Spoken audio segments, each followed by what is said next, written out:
India में हमारे पूरे करियर 17 साल की उम्र में डिसाइड हो जाते हैं। या तो आप इंजीनियर बनते हो या फिर डॉक्टर। और अगर कॉमर्स ले लिया तो वही ठीक ठाक वाले बच्चे। उसके बाद 5 साल पढ़ाई करके आपको एक डिग्री मिलती है जो इस करियर चॉइस को आपकी पूरी जिंदगी बना देती है। उसके बाद एक नौकरी मिलती है जिसमें काम करते करते सालों बीत जाते हैं और उसमें से निकलना इम्पॉसिबल हो जाता है। पर मेरा प्रॉमिस है कि इस वीडियो के एंड तक मैं आपको एक ऐसा सॉल्यूशन दूंगा जिससे आपको ना घर पे झगड़ा करना पड़ेगा, ना आपकी सैलरी कॉम्प्रोमाइज करनी पड़ेगी और आपकी जॉब वाली लाइफ से फ्रीडम भी मिल जाएगी। पर इस प्रॉब्लम से बचने के लिए पहले आपको ये समझना होगा कि आप इस सिचुएशन में फंसे कैसे।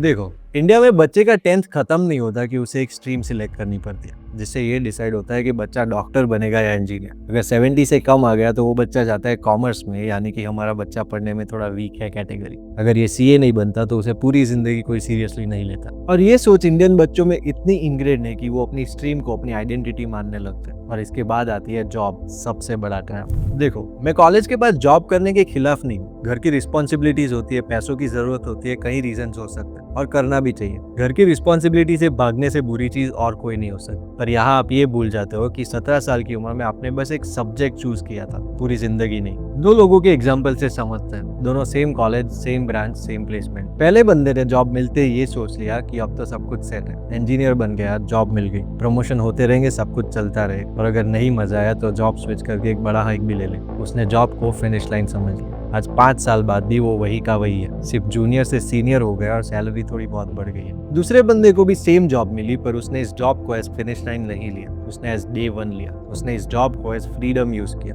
फ्रीडम फ्रॉम रिस्पॉन्सिबिलिटी, क्योंकि बिल्स भरने लगा, फ्यूचर के लिए सेव करने लगा, माँ बाप खुश, वो भी खुश। जॉब के बाद के टाइम में नई चीजें एक्सप्लोर करने लगा, नई स्किल्स एक्सप्लोर करने लगा। जो भी सीखता था उसके अराउंड कंटेंट बनाता था, कम्युनिटीज में इन्वॉल्व होने लगा जहाँ उसी के जैसे हजारों लोग उसी की तरह नई चीजें सीख रहे थे। ये सब करके वो कोई करोड़ों की पैसिव इनकम नहीं बना रहा था। सालों बीत गए, एक पैसा नहीं बनाया, पर आज उसके पास एक एरे ऑफ स्किल्स है जो आज जाकर कंपाउंड हुई। फर्क इनमें ये है कि पहला बंदा आज भी अगले अप्रेजल की राह देख रहा है, दूसरा हाथ में 10 ऑप्शंस लिए बैठा है। ऐसे ऑप्शंस जो वो फुल्ली ओन करता है, ऐसे ऑप्शंस जिसको लेकर वो रैट रेस से बाहर निकल सकता है। और देखो, दूसरा बंदा कोई बहुत ज्यादा टैलेंटेड नहीं था, ना उसके पास कोई अमीर बाप था, फर्क सिर्फ सोच का था। और ये सोच आई कहाँ से? हमारे पेरेंट्स। उनके जमाने में जॉब्स कम थी, गिग इकोनॉमी एग्जिस्ट ही नहीं करती थी और ease to business almost zero था। एक सॉलिड डिग्री लेके एक स्टेबल जॉब लेना 99% लोगों के लिए सही ऑप्शन था, और वही माइंडसेट उन्होंने आपको दिया व्हाइल रेजिंग यू। पर सुनो, उन्हें ब्लेम करने की जरूरत नहीं है, ये हर जनरेशन में होता है। आपको स्टैंड आउट करने के लिए आपके पेरेंट्स के ट्रांसफर्ड माइंडसेट के ऊपर आपको अपना खुद का स्टैंड बनाना होगा, और इसके लिए मेरे पास एक 3 स्टेप प्रोसेस है। पर सबसे पहले जॉब लो, हाँ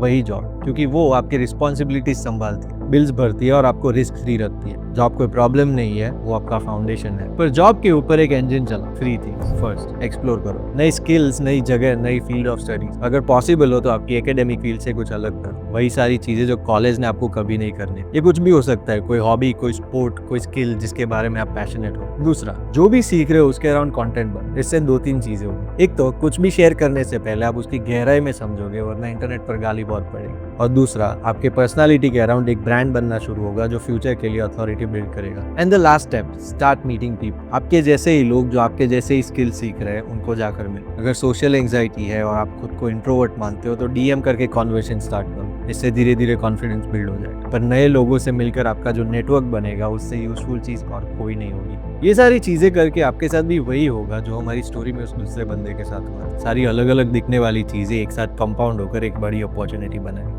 एक अकेली स्किल आपको ज्यादा लंबा नहीं ले जा सकती, पर जब 5 स्किल्स जुड़ती है तो आपको एक ऐसा एडवांटेज देती है जिससे आप आपका खुद का मार्केट एस्टेब्लिश करते हो। और एक बोनस टिप, इस पूरी जर्नी में आपको इंस्टाग्राम पर वो बच्चे दिखेंगे जो 22 की उम्र में मिलियनेयर हैं। उनकी स्टोरीज में आपको लैम्बोस दिखेंगी, कैश दिखेगा और भी बहुत कुछ। पर याद रखना, ये सिर्फ 3 टाइप के लोग होते हैं। एक फेक करते हैं, दूसरे बाप के पैसे उड़ाकर इन्फ्लुएंसर बन रहे हैं, और तीसरे डे ट्रेडिंग करके आज अमीर कल गरीब वाली गेम खेल रहे हैं। प्लीज ऐसे लोगों से इन्फ्लुएंस मत हो। असली ग्रोथ आपको क्विक कैश नहीं देगी, पर एक ऐसा सुपर पावर देगी जिससे आप पूरी लाइफ सस्टेनेबली वेल्थ बना पाओगे। तो आज से एक चीज बदलो, खुद को एक डिग्री की तरह देखना बंद करो, और अपने खुद के रूल्स बनाने में कितना मजा आता है वो मुझसे पूछो। ना मैंने स्कूल ढंग से करी है, ना मेरे पास एक कॉलेज डिग्री है। क्रिकेटर था और जब क्रिकेट छोड़ा तब हाथ में कुछ नहीं था। वहां से चीजें फिगर आउट करके अपने खुद के रूल्स बनाकर 3 बिजनेसेस बनाए, नए लोगों से मिला, बहुत ट्रैवल किया, बहुत मजे किए। और यही चीज आपको भी समझनी है। आप एक इंजीनियर नहीं हो, आप एक डॉक्टर भी नहीं हो, आप एक बच्चे हो जिसने कॉलेज के बाद पहली बार असली दुनिया में पैर रखा। ये दी एंड नहीं, डे 1 है। डिग्री आपको एक नौकरी देती है, पर जिंदगी कोई नौकरी नहीं है, वो एक एडवेंचर है जिसके रूल्स आपको खुद सेट करने होते हैं।